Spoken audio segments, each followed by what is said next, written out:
নভেম্বরের শেষের দিকে মনে হচ্ছিল যে আমার জীবনের উপরে যে এত দীর্ঘদিন ধরে যে চাপ, ওই চাপটা এখন মনে হয় শিথিল হয়ে যাবে।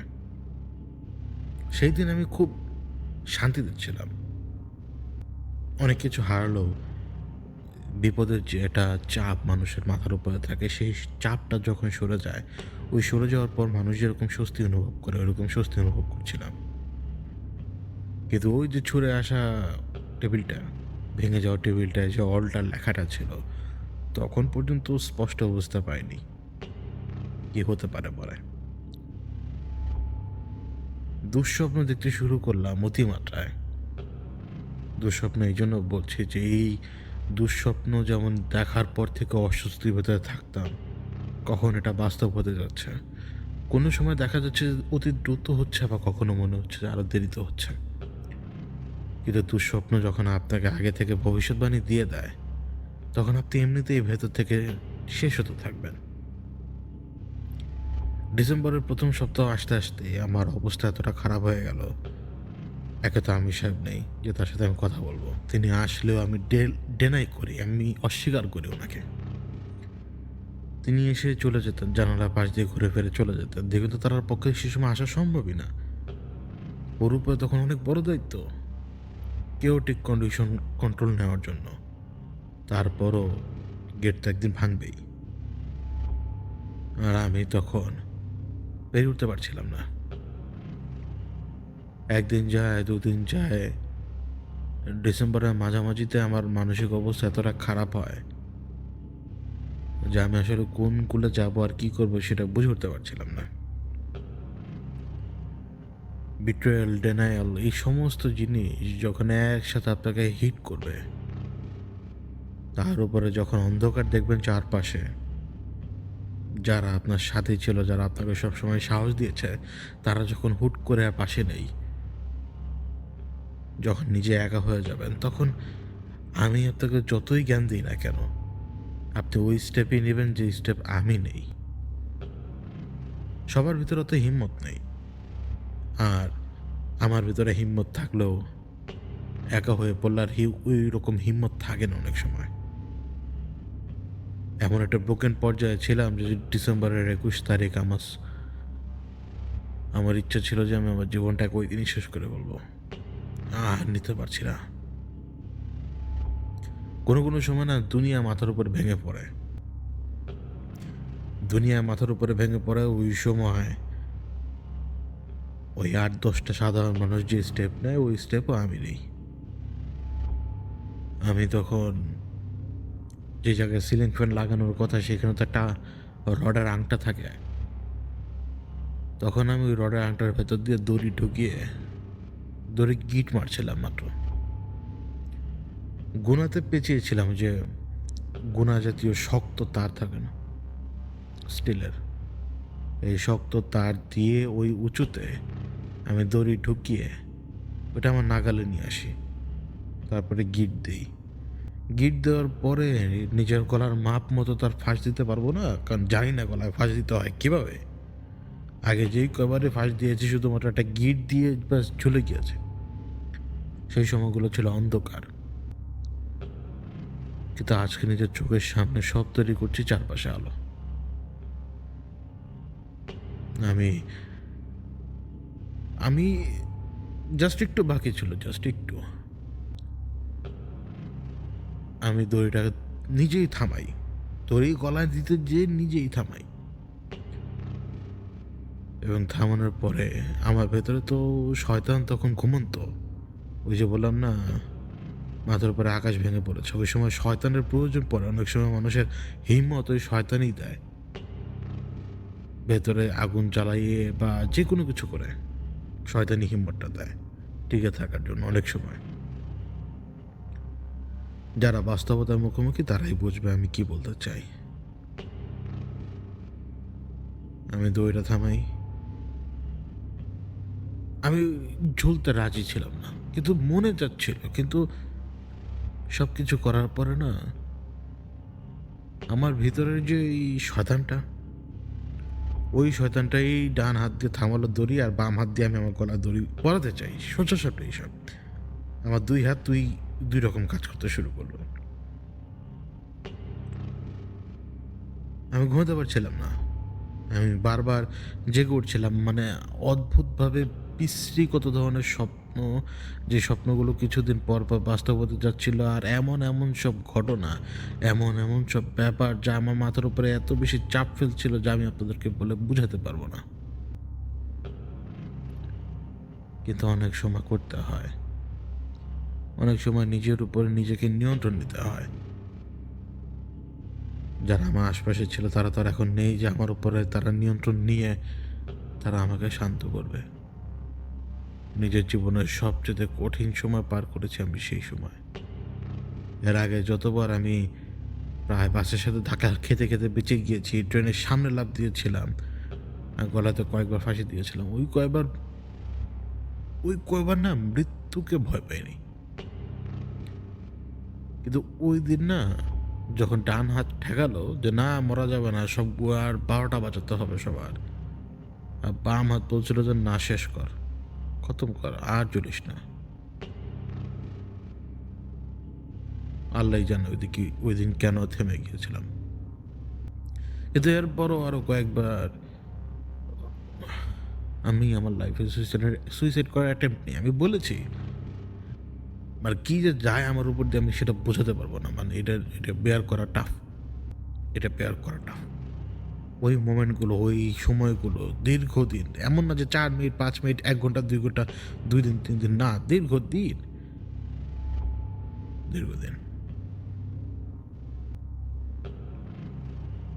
তো ওই সময় যখন আমি নিচে নামলাম, ঘরের ড্রেসিং টেবিলের আয়নার দিকে তাকালাম। আমি জানি ওইখানে কোনো কিছু লেখা নেই, কিন্তু তারপরও ওইখানে যেন মনে হচ্ছে কেউ হাসছে। আয়নার ওইখান থেকে কেউ আমার দিকে তাকিয়ে হাসছে। আমার কেন জানি মনে হলো রাসেল তাচ্ছিল্যের হাসি। জাস্ট মনে হলো ওইখানে কেউ নেই।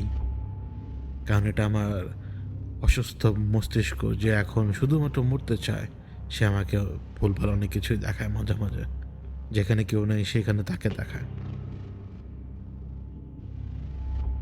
আমি গোরস্থানে সময় কাটাতে লাগলাম বেশি বেশি। কারণ এইটা এমন একটা জায়গা যেখানে মৃত্যুর পরে সবাই আসে।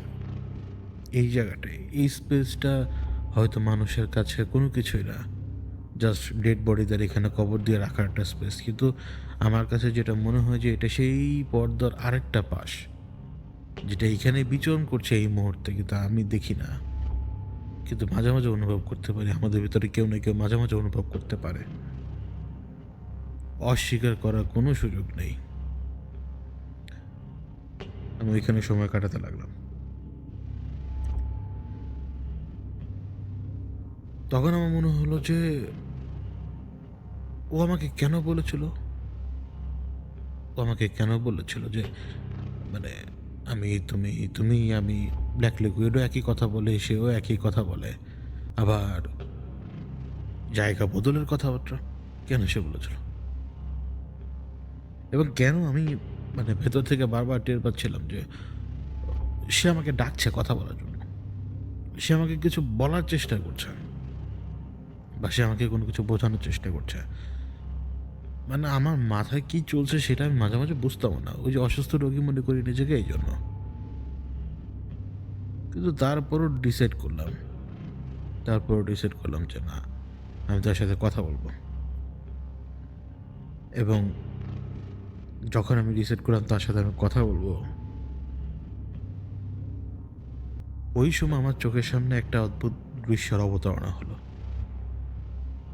কারণ গোরস্থানে না নেম প্লেট থাকে, কোনো নেম প্লেট কিন্তু ইংরেজিতেও থাকে। তো আমার চোখের সামনে যে কটা কবর ছিল না, এই কটা কবর উপরে চোখ পড়ার পরে কেন জানি মনে হলো যে আমি কম্বাইন্ড অল্টার লেখাটা দেখেছি। কম্বাইন্ড মানে মানে আমার চোখের সামনে পড়েছে, মানে যে কটা নেম প্লেট আমার চোখের সামনে, এই কটার ভেতরে অল্টার আমি দেখেছি। মানে অল্টার কিন্তু একেবারে এমবেডেড না, মানে লেটারগুলো। পরে ভালো করে তাকালাম, আসলেই একেবারে আমার বাম দিক থেকে শুরু করে ডান দিক পর্যন্ত এই 8-9টা কবর। এই 8-9টা কবরের ভিতরে 5টারই নেম প্লেট ইংরেজিতে, এবং 5টার ভেতরেই একেবারে শুরুর শব্দগুলো মিলিয়ে অল্টার। আমি এটা দেখে তাজ্জব হয়ে গেলাম। আসলে তাজ্জব হয়ে গেলাম। তাজ্জব হওয়ার পরে লাইট মেরে আরো ভালো করে কনফার্ম হলাম। এই অল্টারের পরে আর কোনো শব্দ আমি পাই কিনা। এখন অল্টারের পর আর কোনো শব্দ আমি পাই না। আর কোনো শব্দ আমি পাই না।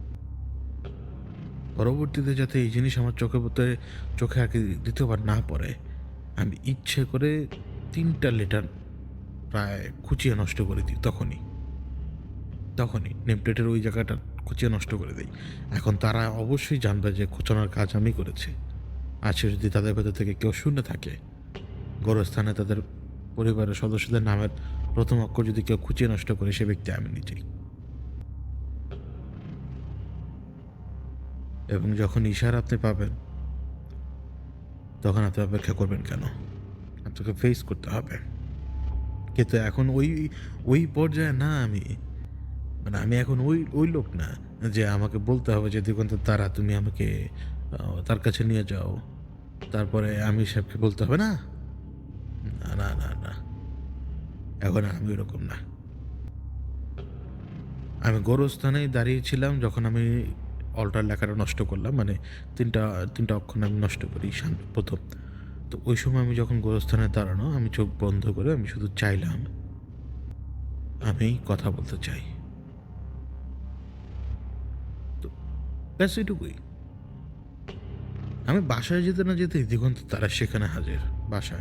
আমার বাসায়। এবং আমি বাসার মেইন গেট দিয়ে ঢুকতেই তখন ওই বাসায় মেইন গেট থেকে আবার বাসার গেট পর্যন্ত যাওয়ার জন্য ২০-৩০ হাত যেতে হবে। বিশাল বড় বাড়ি ওইটা। ২০-৩০ হাত যেতে হবে। এখন মেইন গেট খুলতেই দেখি যে আমার সামনে দাঁড়ানো। এবং সে আমাকে জেরা করছে রীতিমতো যে, "তুমি তার সাথে কথা বলবে কেন? কেন চাচ্ছ তুমি যে সাথে কথা বলতে? তুমি জানো সে তোমাকে ম্যানিপুলেট করে যেকোনো কিছু করে ফেলতে পারে।" ও যত কথা বলেছে কোনো কথার উত্তর দিইনি। আমি আমার বাসার মেইন গেটে এসে গেটে টোকা দেওয়ার সময় আমি শুধু ওকে বললাম, "কখন?" তো দিগন্ত তারা তো উত্তর পেয়ে গেছে।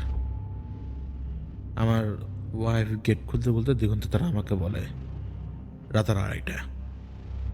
ব্যাস আমি আমার বাসার ভেতরে ঢুকে যাই।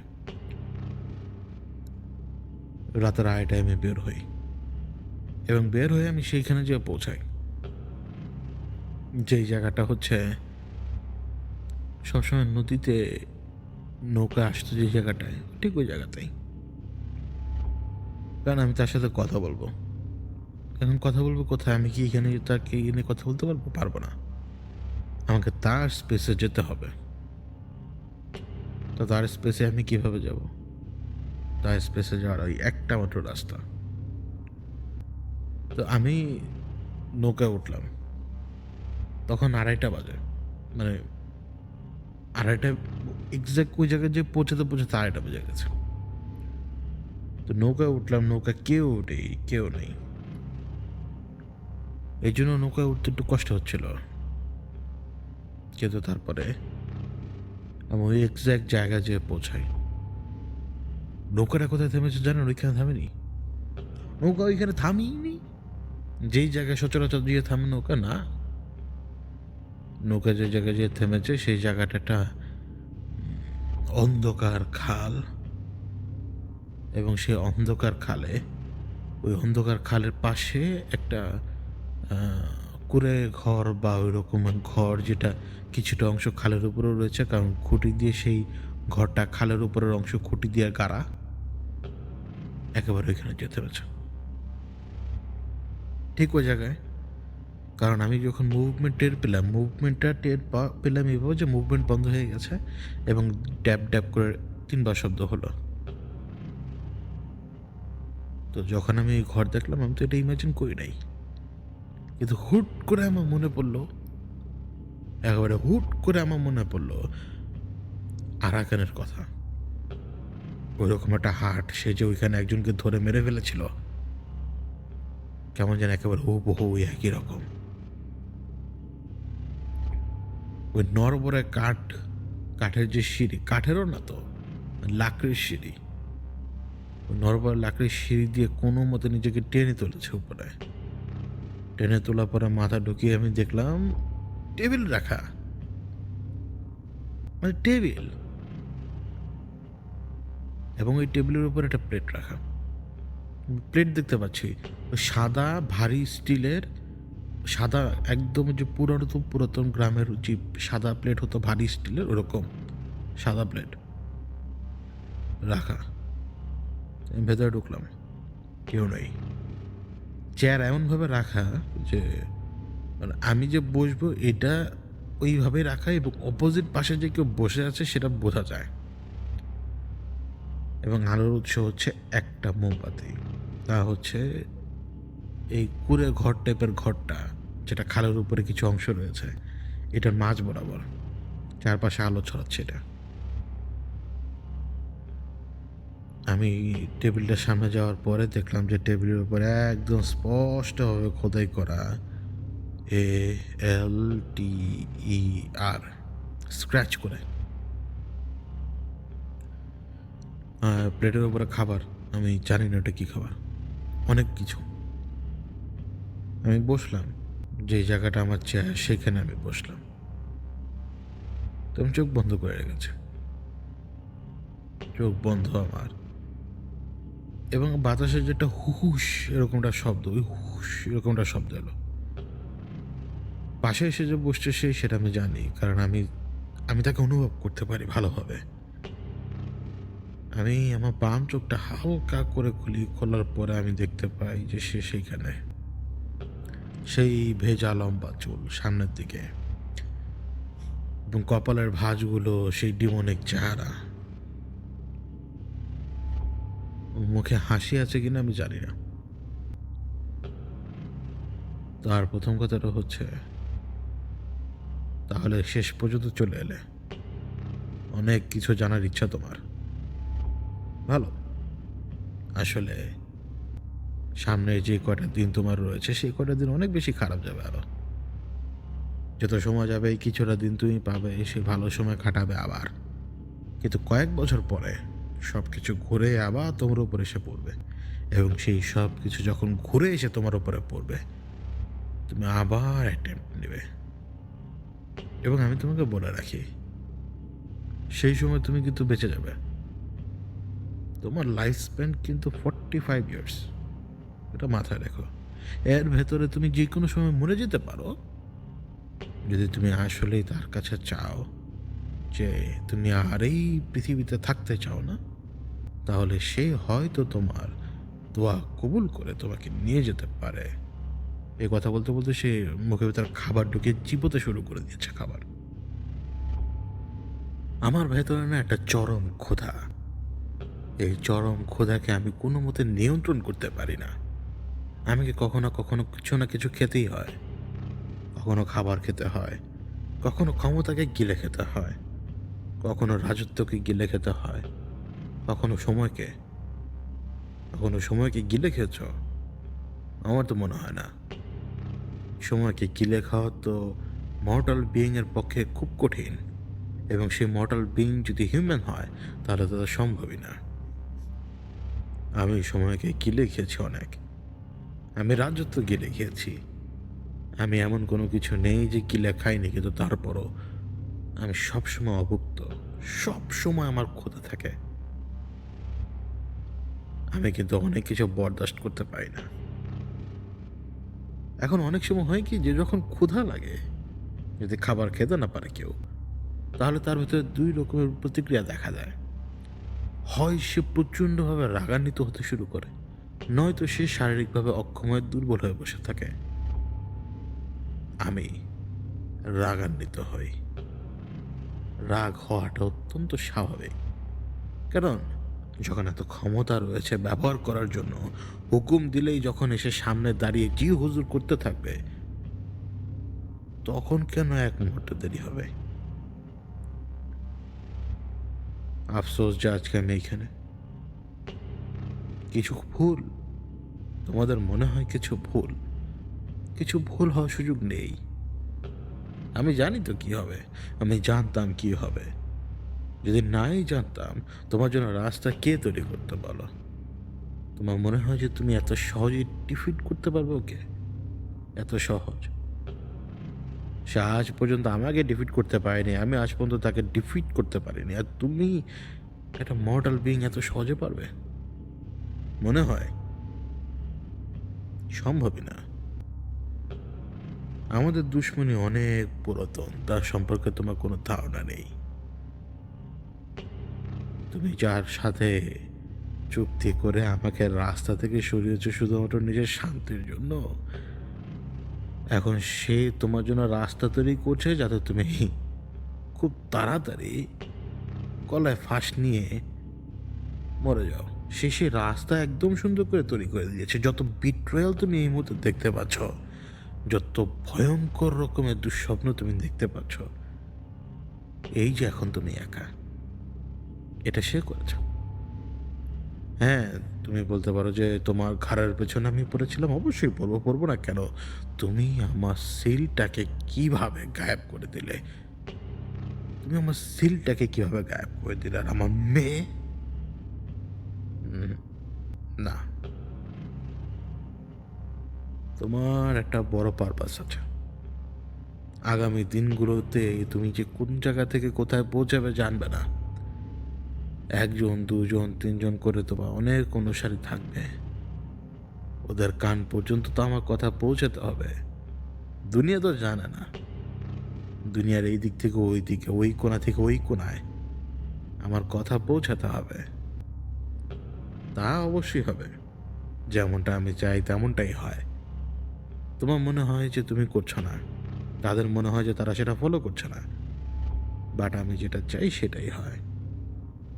রাস্তা আমি তৈরি করে দেই, সেই রাস্তার গন্তব্যটাও তো আমি তৈরি করে রেখেছি।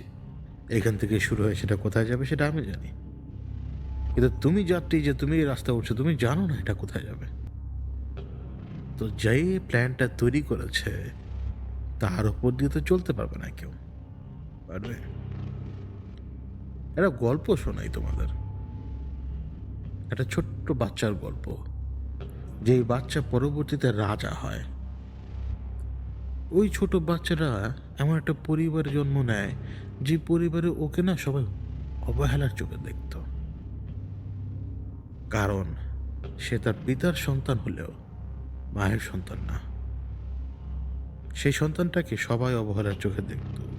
একটা সময় ধীরে ধীরে ধীরে ধীরে মানুষ যেরকম বড় হতে থাকে সে সেভাবে বড় হচ্ছে, কিন্তু তার জন্য রাস্তা কঠিন থেকে কঠিন হচ্ছে।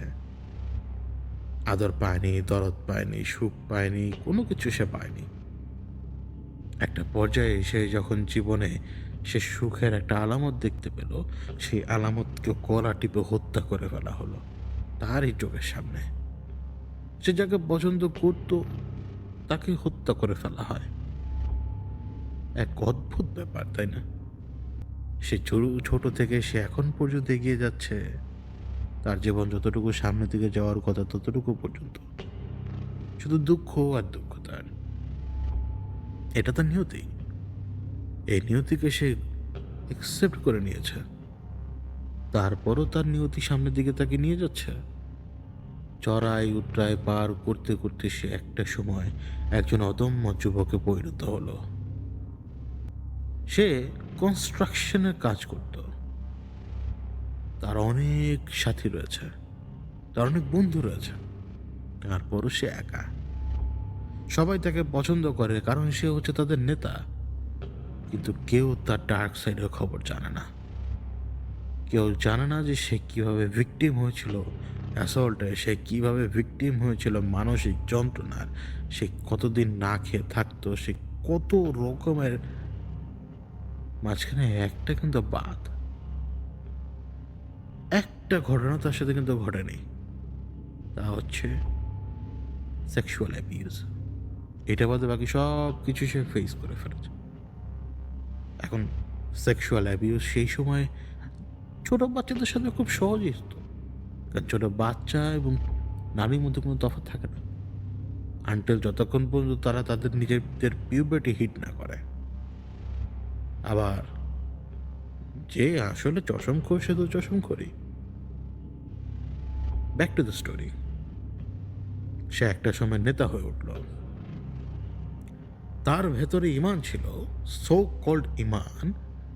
সে সবসময় সদা সত্য কথা বলতো, সে সবসময় সদা ন্যায় বিচার করত। সেই ক্ষমতা তাকে একটা সময় ইউনিয়ন লিডার থেকে আরেকটু উপরের দিকে নিয়ে গেল। ধরে নাও তোমাদের দেশেরই পার্লামেন্টের মেম্বার। যেই মুহূর্তে সে ক্ষমতা পেল সেই মুহূর্তে সে দোটানার মধ্যে পড়ে গেল। কিন্তু সে একটা ব্যাপার লক্ষ্য করে দেখলো যে হুকুম দিলেই তার সামনে আইসক্রিম চলে আসছে, হুকুম দিলেই তার সামনে খাবার চলে আসছে। এখন হুকুম দিলে সে চাইলে যে কোনো একজনকে গুলি করে মারতে পারে, কিন্তু আমরা যে সময় কথা বলছি সেই সময় তো আর বন্দুক ছিল না। তাহলে এখন সে চাইলে যে কোনো কাউকে ধরে এনে গিলোটিনের নিচে ফেলে দিতে পারে, জাস্ট মাথাটার দুই ভাগ। কোনো চিৎকার নেই, কোনো চেঁচামেচি নেই, শুধুমাত্র রক্ত পেয়ে যাবে। ব্যাস, জাজ, জুরি, এক্সিকিউশনার তিনটেই সে হয়ে গেল। তিনটেই সে হয়ে যাওয়ার সাথে সাথে সে একের পর এক ধারার অর্ডার দিতে শুরু করলো। যত আসামি রয়েছে, যত পাপী রয়েছে, সবাইকে গিলোটিনের নিচে ফেলে দাও, তাদের মাথা আলাদা করে দাও। সাথে সাথে সবাই খুশি, সবাই খুশি। তারা ন্যায় বিচারক পেয়েছে, তারা এমন একজন শাসক পেয়েছে যে ন্যায় বিচার করতে এক মুহূর্ত দেরি করে না, আর এক মুহূর্ত পিছু হটে না। ভালো তো, একসাথে সমস্ত অপরাধী সাফ হয়ে গেল, অপরাধী সাফ হয়ে গেল, রক্তের বন্যা বয়ে গেল। কিন্তু সেই রক্তের বন্যা কিন্তু সেই জনপদের মানুষদেরকে খুশি করে তুলেছে, কারণ তারা অপরাধীদের শাস্তি দেখতেই এলো, অপরাধীদের শাস্তি দেখলো, এবং সেই রক্ত দেখেও তারা খুশি। দুইটা ঘটনা কিন্তু এখানে ঘটলো একই সময়ে। যে ক্ষমতা পেয়ে এই মুহূর্তে এক হুকুমে সমস্ত অপরাধীদেরকে খতম করে দিল, সে তখন তার ক্ষমতার আসল শক্তিটাকে টের পেল। সে কিন্তু ঢাল তরোয়াল নিয়ে কিন্তু নামেনি, সে কিন্তু দড়ি টানেনি, সে কিন্তু গিলোটিনকে রেডি করেনি। সে শুধু স্রেফ মুখ দিয়ে বলেছে, তাদেরকে গিলোটিনের নিচে ফেলে দাও, সেইটুকুই। যখন সেই শব্দের ক্ষমতা বুঝতে পারলো, তখন সে বুঝতে পারলো সে চাইলে যে কাউকে এলিমিনেট করতে পারে, অর্থাৎ তার এই সাম্রাজ্যে আর কেউ কোনো রকমের পাপ করতে পারবে না। পাপ করলেই গিলোটিনের নিচে ফেলে দেব, ব্যাস, কোনো পাপ থাকবে না কোথাও। আর ওই যে জনপদ, ওই জনপদ কি দেখলো, তাহলে তো খুব ভালো। এখন আমার সাথে যেই ঝামেলা করবে, আমি যে বলবো, হুজুর আমার সাথে ঝামেলা হয়েছে, এই লোক আমাকে অন্যায় করছে, এই লোক দোষী, একে শাস্তি দাও। এবং সেই জাজ, জুরি, এক্সিকিউশনার অর্ডার দিয়ে দিবে, গিলোটিনের নিচে ফেলে দাও, ব্যাস, পাপি খতম। কিন্তু ক্যাচ তো এইখানেই, এটাই তো ক্যাচ। কি মনে হয়, এখানে কি সঠিক কাজ হচ্ছে কোথাও? এখানে সব কিছু সঠিক, তাই না? এভরিথিং ইজ রাইট, আর সব কিছু অর্ডার ভিত্তিক হচ্ছে। এটাই তো ক্যাচ, এটাই তো ক্যাচ। স্টোরি কিন্তু এখানে শেষ না, স্টোরি তো আরো ভয়ঙ্কর মোড় নিতে যাচ্ছে এখন। সেই ব্যক্তি যে ছোটবেলা থেকে নিপীড়নের শিকার হতে হতে হতে হতে সে যখন এখন ক্ষমতার চূড়ান্ত অবস্থায় এসে পৌঁছে গেল, যখন তার মুখের শব্দই যথেষ্ট, তখন সে অর্ডার দিল কি, সে একটা গোপন অর্ডার দিল, যত ধরনের কালপিট আছে সব ধরনের কালপিটকে ধরে নিয়ে আনো, এবং এনে এদের সবাইকে বন্দি করে ফেলো। যখনই এদের ব্যাপারে কোনো হুকুম আসবে, তখনই সেই হুকুম তোমরা পালন করে ফেলবে। এখন হুকুম আসবে কার কাছ থেকে? আমার কাছ থেকে, অর্থাৎ ততক্ষণ পর্যন্ত এরা বন্দি থাকবে যতক্ষণ পর্যন্ত আমি অর্ডার না দিচ্ছি। রাজ্যে আর কোনো পাপ হচ্ছে না এখন। কিন্তু একজন ব্যক্তি আছে এই রাজ্যে, ধরে নাও তার নাম গিবার্ড। এখন গিবার্ড তার মানুষের সাথে কোনো মতে বনে না, কোনো মতেই বনে না। বনে না দেখে সে মানুষের সাথে ঝগড়া করে বেড়াতো। একদিন সে একটা ব্যক্তির সাথে ঝগড়ায় লিপ্ত হলো। ওই ঝগড়া এমন এক চরম পর্যায়ে যে পৌঁছে গেছে যে এখন শুধুমাত্র হাতাহাতি বাকি, এবং সর্বপ্রথম আঘাতটা সেই দ্বিতীয় পক্ষের লোকটাই গিবার্ডের উপরে করে। ওই আঘাতে গিবার্ট আঘাত পেলেও ওই একই সময়ে তার মস্তিষ্কে একটা কম্পন দেখা দেয়। তা থেকে একটা তথ্য তার কাছে চলে আসে। ওই সব কিছু মুহূর্তের ভিতরে ঘটতে থাকে তোমাদের ব্রেনে। এই তো সুযোগ, কাজে লাগানো যেতে পারে। আরেকটু মার খাই ওর হাতে, পাল্টা প্রহার না করে। তখন সে বারবার তেড়ে গেল, যতক্ষণ পর্যন্ত সে নিজে হুঁশে ছিল। কারণ যখন তার হুঁশ চলে যায় ততক্ষণে সে গুরুতর আহত। কিন্তু সে পাল্টা প্রহার করেনি শুধুমাত্র সে দ্বিতীয় ব্যক্তিকে ফাঁসানোর জন্য। কারণ সে চাইলে পাল্টা প্রহার করতে পারত। দোষ সম্পূর্ণ হচ্ছে গিবার্ডের। গিবার্ড গায়ে পড়ে ঝগড়া করেছে, গিবার্ড তাকে উস্কিয়ে দিয়েছে এবং সেই ব্যক্তি ওই উস্কানিতে পা দিয়ে তার উপরে হাত তুলেছে। গিবার্ড প্রত্যেকবার তাকে আঘাত করার জন্য এগিয়ে গিয়েছে। ওই ব্যক্তি মনে করেছে যে গিবার্ড তাকে আঘাত দিয়ে এখনই মেরে ফেলবে। তো সে আঘাত প্রতিহত করার উদ্দেশ্যে প্রথমেই কিন্তু আবার কাউন্টার ব্যাক করত। কিন্তু গিবার্ড অভিনয় করলো, ওই লোকটাও মারলো। গিবার্ড অভিনয় করলো, ওই লোকটাও মারলো। শেষ পর্যন্ত সে অজ্ঞান হওয়ার আগে ওই লোকের মারধরে সে কুপকাত। কিন্তু সত্য ঘটনা কি?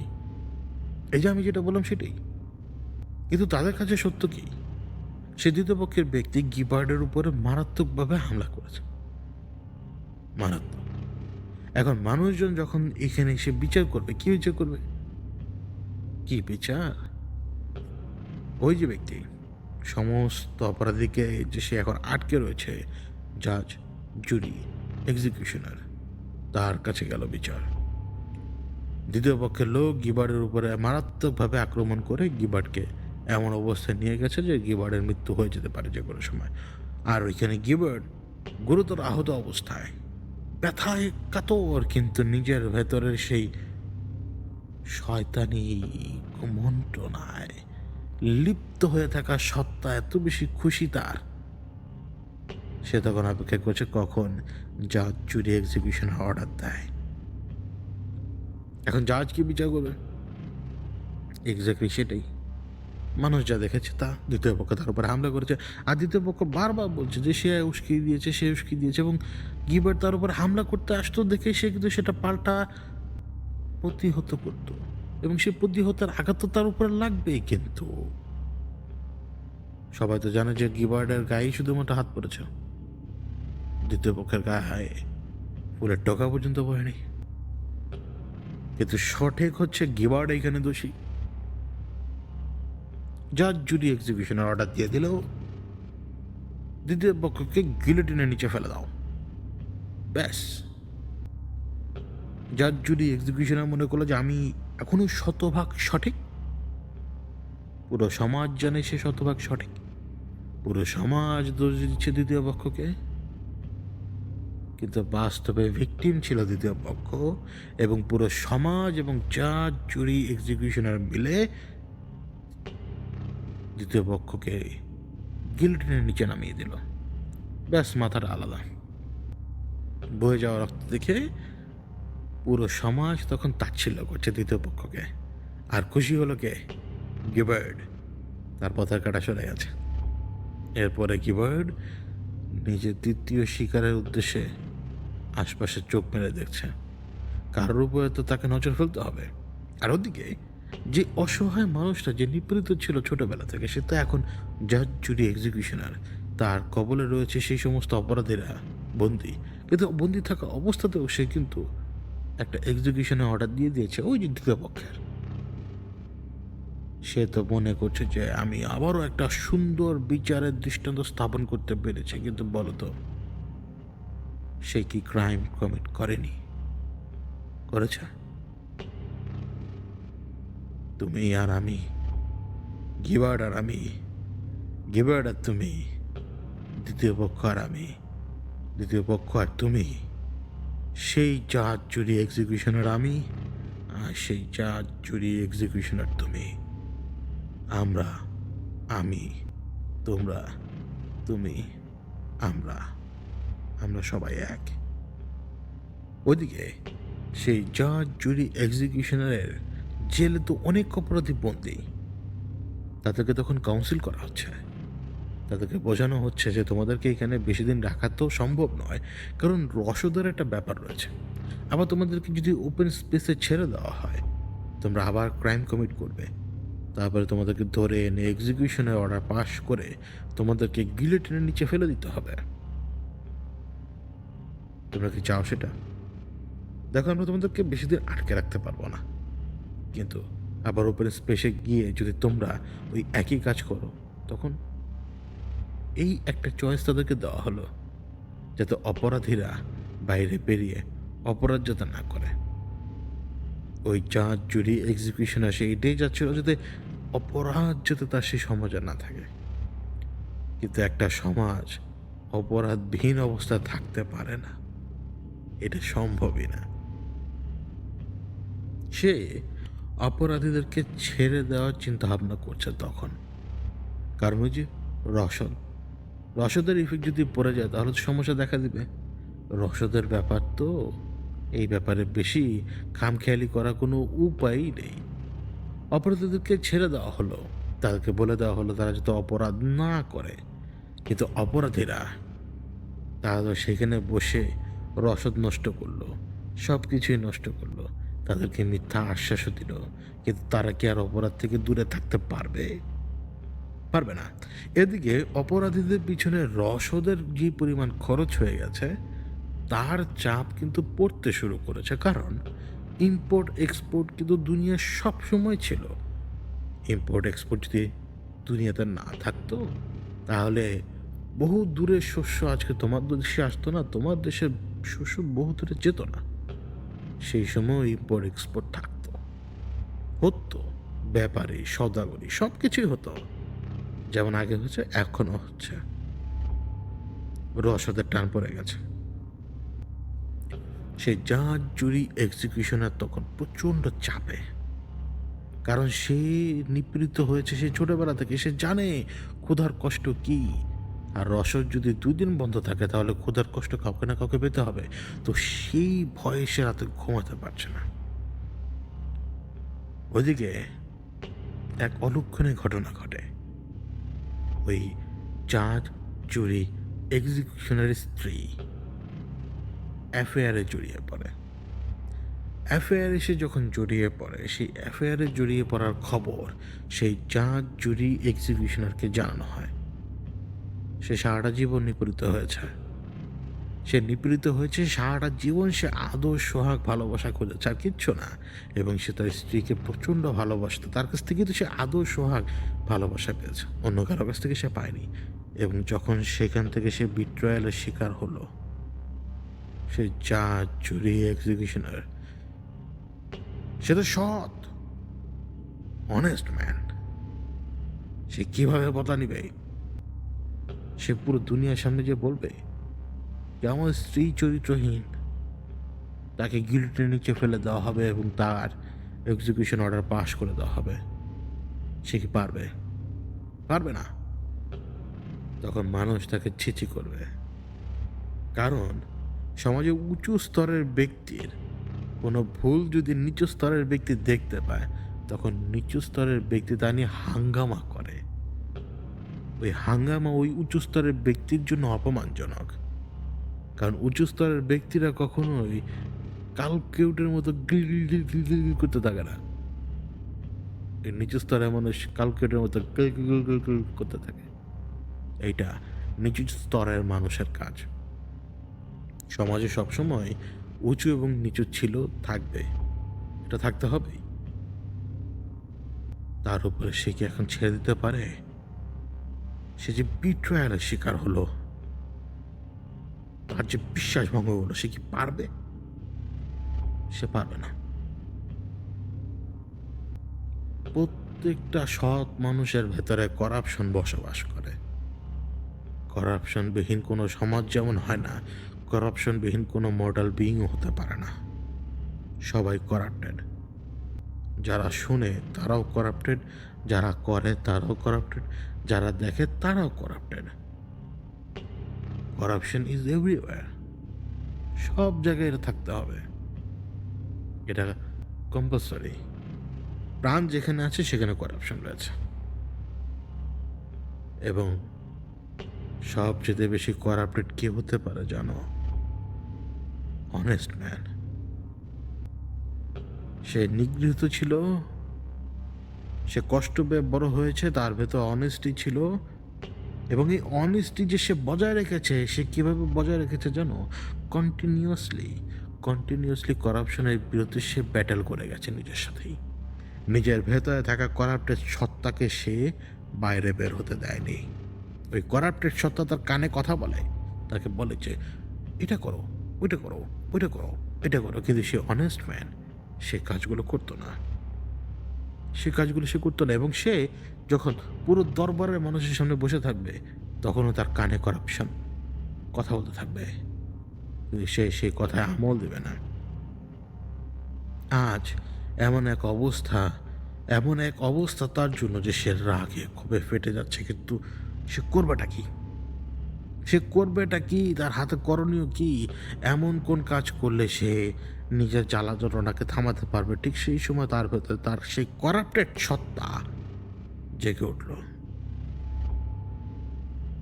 স্ত্রীকে তাহার উচিত শিক্ষা দিতেই হবে, এবং উচিত শিক্ষা একটাই, গিলোটিনের নিচে ফেলে দিতে হবে। কিন্তু গিলোটিনের নিচে ফেলে দেওয়া অনেক বেশি কঠিন। ওই যে নিচু স্তরের মানুষ তখন গিল গিল গিল গিল গিল গিল করবে, না এটা হতে দেওয়া যাবে না। তাহলে কি করা যায়? মসিহা হতে হবে।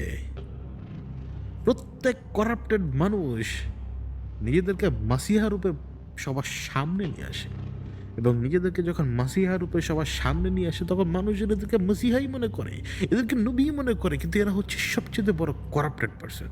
এরা দুর্নীতি করে না, এরা টাকা পয়সা পেছনে ছোটে না, এরা হচ্ছে করাপ্টেড। এরা সবচেয়ে ভয়ঙ্কর, এবং একজন অনেস্ট মর্টাল বিইং আরও সবচেয়ে ভয়ঙ্কর, কারণ তার করাপশনের যে শক্তি, সেই শক্তি কিন্তু আমিও ম্যাচ করতে পারবো না কখনো। ওই করাপ্টেড সত্তা যখন জেগে যাবে,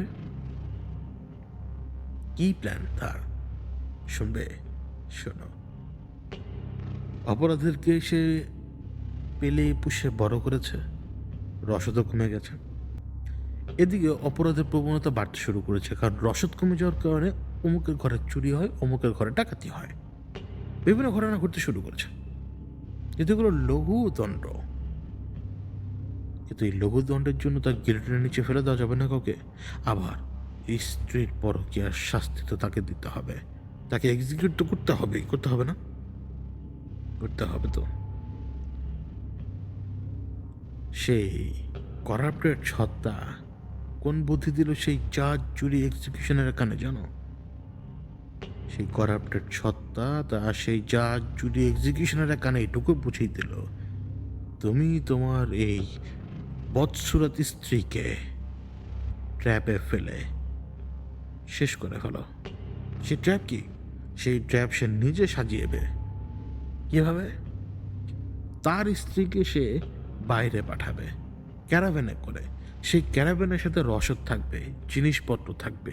সেই খবর কারা ছড়িয়ে দিবে?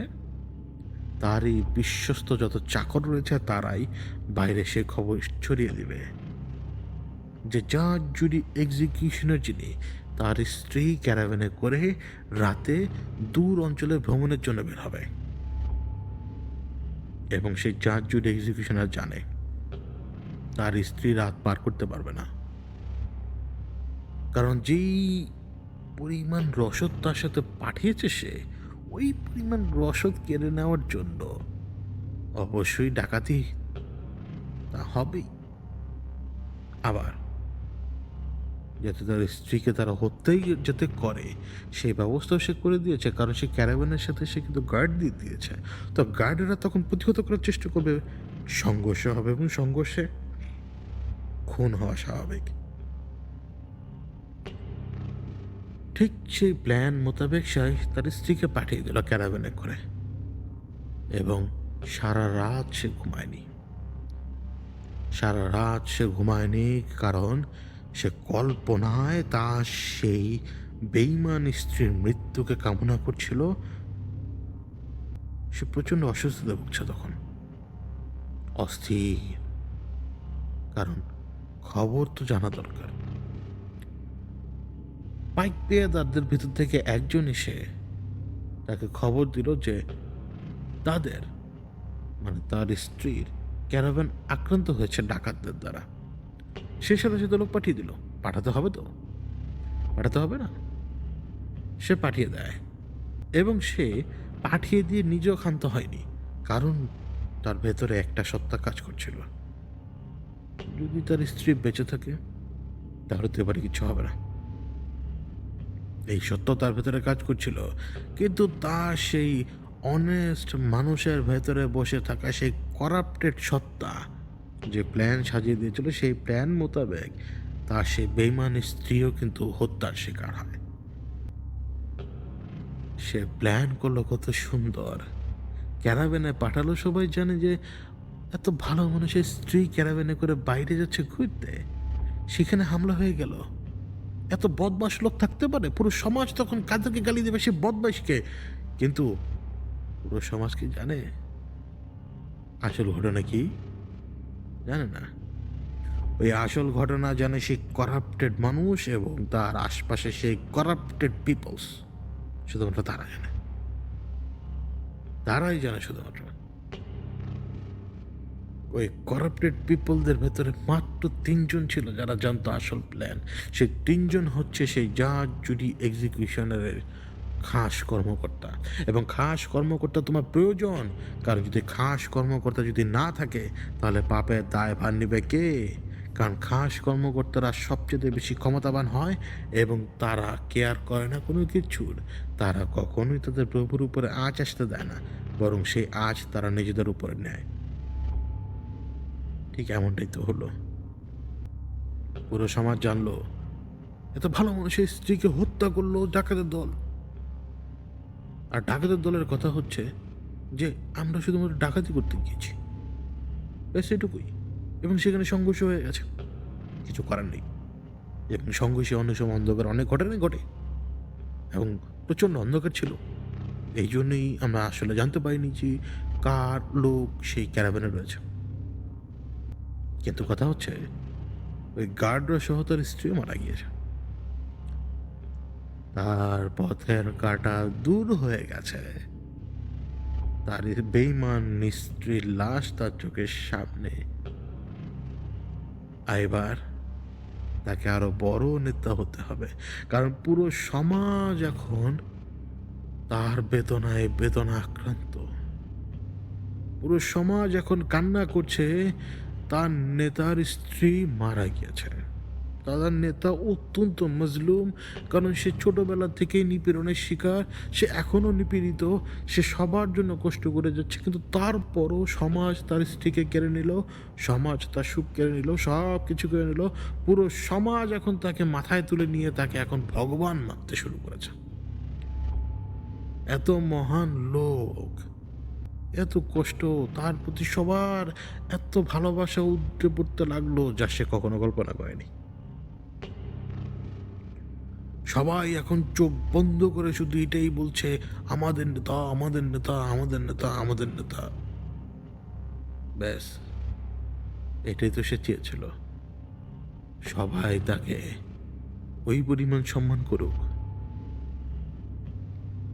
গিলোটিনের নিচে অপরাধীদেরকে নামিয়ে দেওয়া হলো যাতে তাদের মাথা আলাদা হয়ে যায়। সমাজের মানুষ আরো বাহবা দিতে শুরু করলো তাকে, যে এমন নেতাই তাদের দরকার যে নেতা সবসময় সঠিক বিচার করে। আজ তার স্ত্রীকে ওরা কেড়ে নিয়েছে, তো আজ সেই সঠিক বিচারও সে নেতাই করবে। এবং গিলোটিনের নিচে সেই অপরাধীদেরকে নামিয়ে দেওয়া হলো, তাদের মাথা আলাদা করে দেওয়া হলো। পুরো সমাজ বাহবা দিয়ে যাচ্ছে নেতাকে, তাদের এমন নেতাই তো দরকার, তাদের এমন ভগবানই তো তাদের দরকার। কিন্তু সেই অনেস্ট কিন্তু করাপ্টেড ব্যক্তি আসলে যে করাপ্টেড তা মাত্র 3জন জানতো, খাস লোক। আর তুমি আর আমি আর তোমরা জানো।